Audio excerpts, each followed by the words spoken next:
Well, welcome to my podcast that I've made for my EPQ. My EPQ is an artifact, and I'm going to be discussing the advancements in safe standing and the advantages and disadvantages of reinstalling standing into English football stadiums. Then I will cover the varying types of safe standing and show you the interviews I carried out to bring this podcast to life and to fit my brief.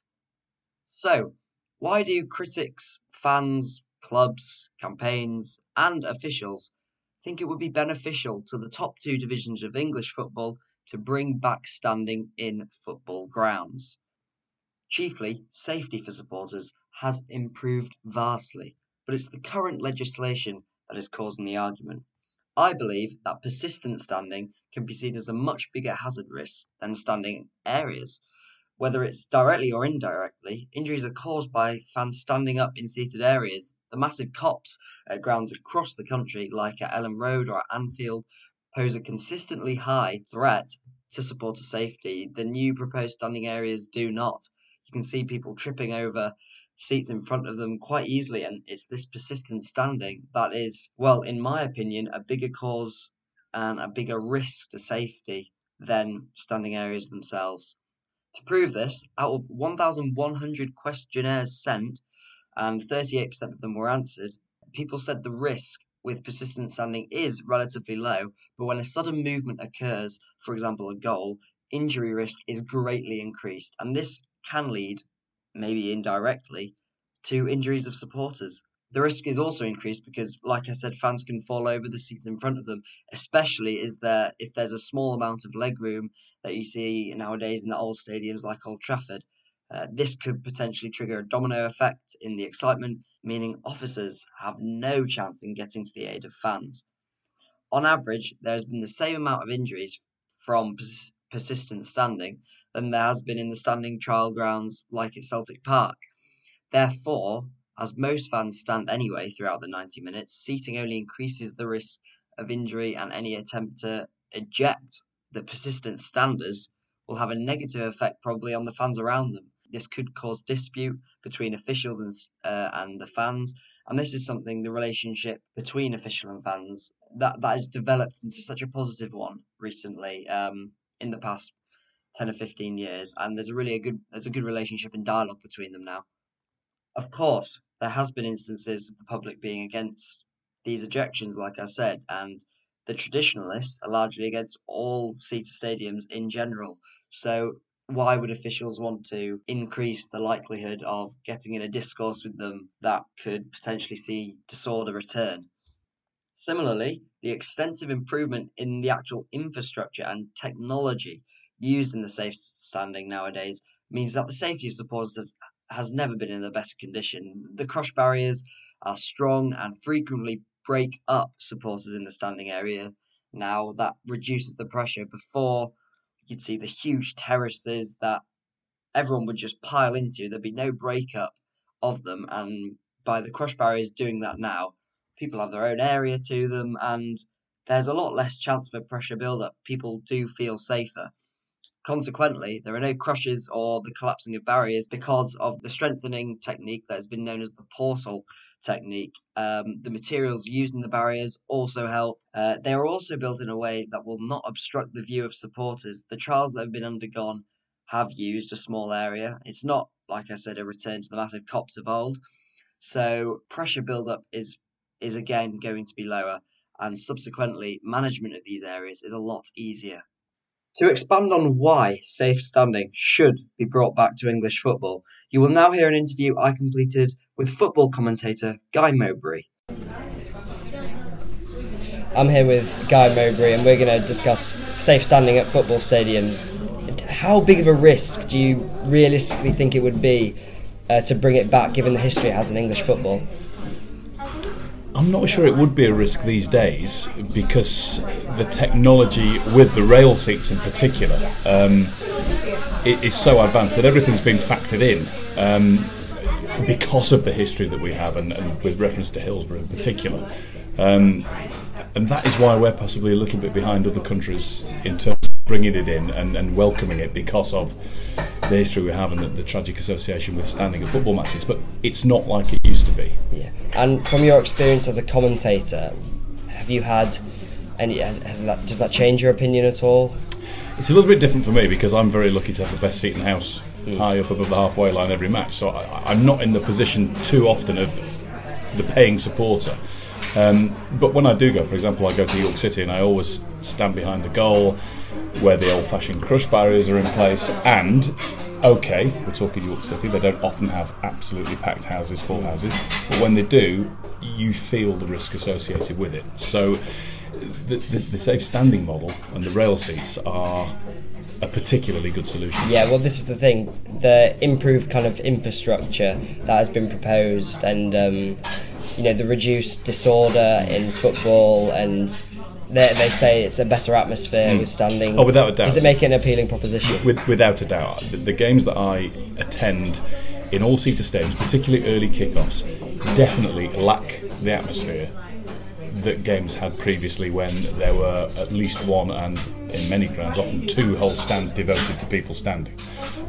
It is a totally different atmosphere. It's a lot flatter. It takes a lot more time to get going, and inevitably when it does get going, everybody stands anyway. Yeah. And that's the key. So you might as well have an area for standing to start. This thing, there's persistent standing, which has been an issue, and it's absolutely impossible to eradicate it. Exactly. In fact, even you go away from football. I was at the theatre on Saturday night, a packed theatre, and towards the end, as you got near the finale, people were standing. Once one person does, somebody else has to, and there's a domino effect. So it's actually not just football. Yeah.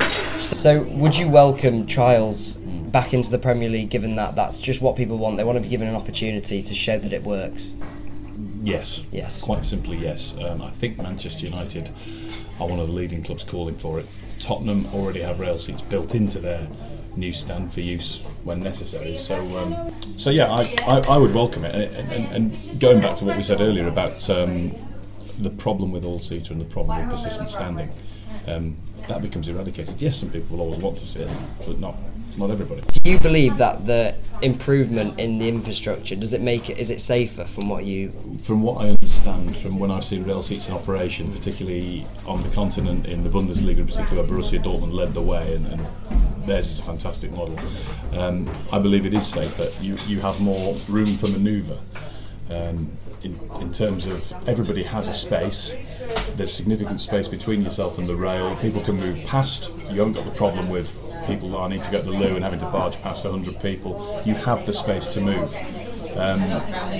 It's not a question of capacity, it is a question of safety, and from the models that I've seen, perfectly safe solution. You're not going to get people surging forward with the crush barriers and getting crushed against them. That's not going to happen. So I think the thing is, it's also the safety management from the police and stewards, and it has improved.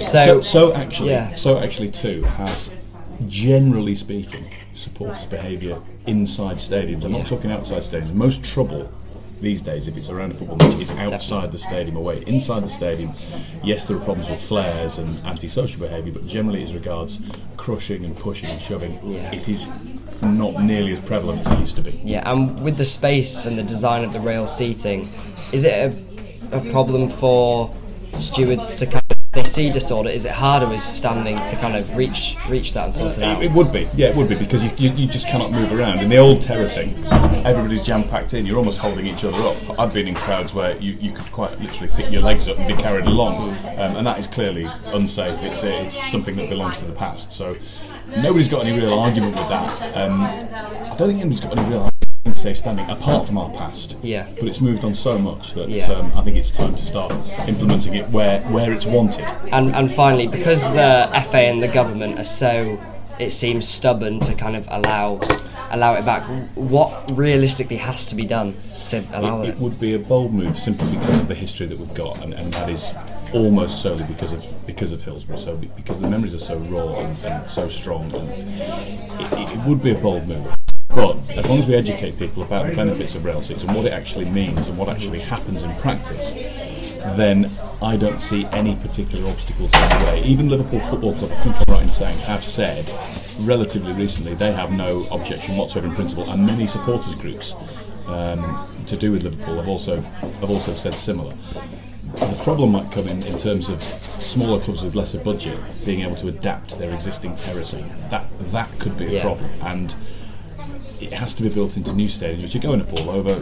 Uncle New York City are getting a new stadium. I'm quite surprised that rail seats haven't been built into the design. I know there was a discussion about it. I don't know if that's the contractors or the club or the council that have come to the decision. If not, I don't know who it is, but I think every new stadium should have rail seats factored in.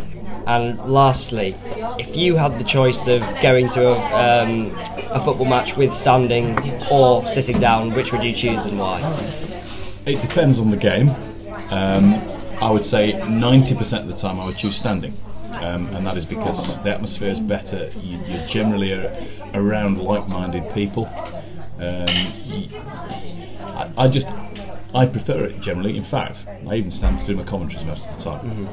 You just feel you're in the game a little bit more than sitting down far too comfortably. I think at a football match you shouldn't actually be that comfortable, but then again, I'm old.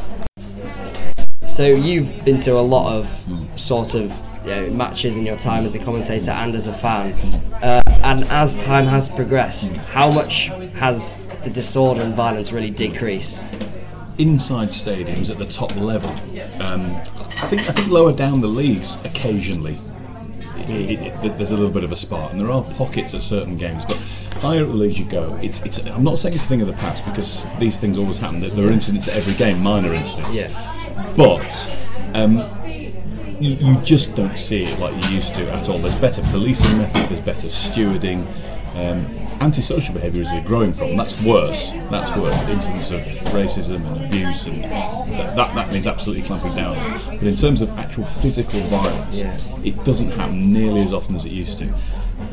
Again, with the rail seats, if there were instances of that, it's actually easier for stewards and police to get up and into the problem area than it is jumping and clambering over seats, which again, if trouble does kick off, the seats are a problem as well. People are clambering over them, people are falling over, it can cause serious injury. So the last time I saw anything actually was in Marseille during the European Championships in 2016, when the Russian fans charged a section of England supporters.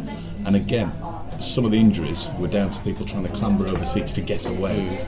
So again, I think it's another argument for... With some of the evidence, they might say that seating and persistent standing doesn't cause directly injuries, but indirectly, certainly in these types of... That's absolutely spot on. So for me, it's another argument in favour of it. Yeah, thank you. Thank you very much, Guy Mowbray, for that insightful interview. We all now know the infrastructure has been revised, and furthermore, old turnstiles have been upgraded, stadiums have been improved, reformed, or even removed, again showing the conditions are in a perfect place for the government and the FA to forget about the past. We have to move forward. If we're honest, it's been a long time since Hillsborough. That was 1985, and we've got to move forward now. Safety management has also seen huge developments as fan culture has improved, and as a fan myself, I can definitely say it has. Their relationship with stewards and police also has improved. This has allowed them to be liberated, with the containment style being completely abolished, and the friendly but firm policing style that has been introduced now helps minimise disorder, making it easier for all parties and individuals. These enhancements translate to the lack of violence in the trials that we have had, and there would potentially be more disorder from not allowing these trials to happen. The safety and security improvements have undoubtedly given evidence, and the thought for the government and FA to make the switch back to standing is definitely in the question now. Seated areas have 1 injury per 28,501 supporters. Obviously, that's very minimal. You can see seating is safe, whereas terracing has 1 per 20,528, so it is slightly less, but you can see there's a minimal difference, and only 0.005% of the injuries require hospital treatment. All the injuries that we are talking about are, well, they're almost all just bruises. So the way I see it is that nothing is ever 100% safe, and the Taylor Report and other critics have stated this, and with standing evidently improved to the state of minimal risk, I think it's a no-brainer for the benefits it provides. One of the benefits? Atmosphere. Atmosphere is clearly improved when fans are standing up. All supporters want to show solidarity and unity through thick and thin with their respective teams. So standing shows more passion and increases the noise in all of the stadiums that can help lift the performance level of their team. It's a cliche phrase, but the fans are the 12th man, and that cannot be overlooked for all types of clubs because it can give the players a lift on the pitch and performances. So, I conducted an interview with James Chisholm, the leader of Huddersfield Town's safe standing campaign group Stand Up for Town. They want a standing area in the John Smith Stadium and hope this will kickstart other EFL clubs to request areas for themselves. I kicked off with asking him, "You're one of the biggest groups leading the charge for clubs for safe standing. So why are you leading it? What do you want out of it?" Mr. Chisholm answered, "The reason for the incidents of Hillsborough and other likewise events were down to how supporters were treated and their safety, not actually them standing up. We can also say with concrete evidence that the atmosphere is improved massively when the fans of town stand up. They give support to the players on the pitch, and this is unmatched and simply invaluable." This prompted me to ask, "Why do you believe the fans want a return to standing?" Mr. Chisholm responded saying, "There is no doubt that the demand is there. They all want to support and buy into it, therefore it will be absolutely safe. There isn't a town fan that wants to promote crime by standing, probably no football fan whatsoever. When we all used to go to games, there were incidents where fans were oppressed and often abused, but in England this is not the case anymore." So I ended my questions with, how do you get the EFL, the FA and the government to genuinely listen to you and grant your request for standing in the John Smith Stadium and others across the country? Mr. Chisholm replied, "We have to continue to grow our members so it gets to a point where they cannot completely ignore us. If we get the John Smith Stadium a standing area, the other clubs throughout the leagues will hopefully follow suit."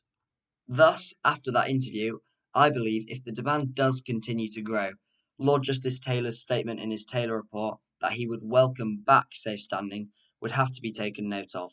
However, he also said that at the time, with the conditions policing and safety of supporters was in, seating was the safest option. But Taylor also took up the view that nothing is ever 100% safe, and accepted the demand for standing to return might come up again one day. However, at the moment, the demand is being combated by some clubs having safe standing and some not. But this has a simple conclusion. Make the choice subjective where the club has the fans' best interests at heart and, based on the demand and their own interests, can make a call. So we're talking financially and if the fans obviously actually want this. The top flight clubs will have enough money to install areas and the demand for it is continuing to build. It's at the level now where 92% of 2,050 people in a survey said yes to standing being available. This really reflects football as a whole. So by making the choice subjective to clubs or even allowing them just to have trials, the right decisions can be made based off of sufficient evidence. Moreover, nobody will be made to stand. This means the standing area would only be full of like-minded people who want to get behind their team very vocally. Only 7% of people didn't want a return to standing areas. They can have a choice and they can sit in seats if they want to. The demand for standing to be brought back now makes the topic one of the most important in UK sport. Young fans and families can choose where they want to go. The debate that women only want to sit and that standing is driving them out of the game is definitely wrong. Primarily, there will be an area to choose from now, and women actually seen in evidence prefer to stand at matches. This comes after research at Ninham Park, before it shut in 2009. 46% of season tickets were women, and a high proportion chose to stand, not sit. The successes in the safe standing trials have been notable. Celtic Park has had a 2,600 capacity standing area installed since 2016. There has been no trouble with disorder, and the atmosphere has been deafening at times. Crowd management improved as well because there has been no persistent standing, causing no conflict between officials and drunken fans. The FA need to keep trials like this coming for more people to see and reap the benefits of standing at football matches. Ashton Gate, the home of Bristol City, have now been allowed a standing area for the 2021 season, and if more EFL clubs can do this, getting promoted and relegated won't cause problems with being able to install or get rid of standing areas. West Brom have recently failed in an attempt, but Manchester United are exploring the option of a 1,500 standing area. This especially applies to United, as their old stadium means there is minimal legroom. Wolves are also looking into it, and Tottenham Hotspur's new stadium has the ability to fit rail seating instead of the seats currently there. Overall, as we know now, standing was not the problem at Hillsborough, but of course there are risks with it that have been buried since the introduction of all-seater stadia. For clubs in a financially tight situation, £80 per rail seat seems a lot of money. It all comes back to the risk with Britain's history. For the sum of money it would cost the smaller, less financially stable clubs at the bottom of the Championship and in the leagues below, is it worth it for them to install it if they don't already have it? You look at Germany, their Bundesliga, it's based on safe standing, their stadiums, but you have to ask yourselves why fans who have changed in culture would risk having a Hillsborough-type event happen again. If they stood to watch their team, they wouldn't cause disorder. With the risk and the history that British football has with safe standing, they would not want to cause another disorder, surely. Another issue with the proposition is the type of fans standing would attract. Fans are different now and their culture has changed, but would it allow a mechanism for hooligans to use? I wouldn't have thought so, but it's definitely something people will have to explore. There is no 100% safe way, and that is why some are against standing that could potentially bring back violence, disorder, a bad fan culture, and endanger the safety of fans, when only a few trials have said otherwise. However, the only way is to learn and have more trials so the fans, clubs, government, and the FA can have a choice on the matter. Nonetheless, we need to discuss the type of standing that can be installed into stadiums. There are three main types of safe standing: rail, clip-on, and fold-away seating. Primarily, the most popular type, rail seating, consists of a safety barrier on every single row, and at the HDI Arena, that hosts Hanover, the seats are locked into an upright position for domestic games and unlocked for European games. This has worked very well for German clubs, and there's been no trouble whatsoever with fans pulling open the seats. Some argue that this would be an incredible cost to lower league clubs, but as standing has already worked in the lower leagues with just terraces, there isn't any dramatic change with the density of supporters that they have compared to their more top-flight clubs to change. The next type of safe standing is clip-on seating. This can be seen working again in Germany with FC Bochum in their stadium at the Ruhrstadion. They have safety barriers every 2 to 3 rows with seats attached to every second row. Barriers can be removed easily to replace with the seating, so this works as well. And finally, Hamburg's Volksparkstadion hosts a 10,000 capacity standing area in the fold-away seating or standing style. Crush barriers are easily removable, and every other step is made of metal where the seats are stored beneath. They can be folded away or put up whenever seen fit by the club's directors. So, in conclusion, I believe safe standing should be reinstalled in the top 2 flights of English football. This is because the safety of supporters has been drastically improved with the improved awareness, infrastructure and safety management. Additionally, the varying types of safe standing have all been proven that they work by trials or by permanent bases in foreign countries to be successful, epitomising the change in fan culture, from violence and disorder to civility. The same passion is kept and fans are allowed to be as vocal as they want in order to support their team. This brings to a close my artifact in the form of a podcast for my EPQ. I really hope you've enjoyed me discussing why safe standing should be brought back to England's top 2 divisions, and thank you very much for listening.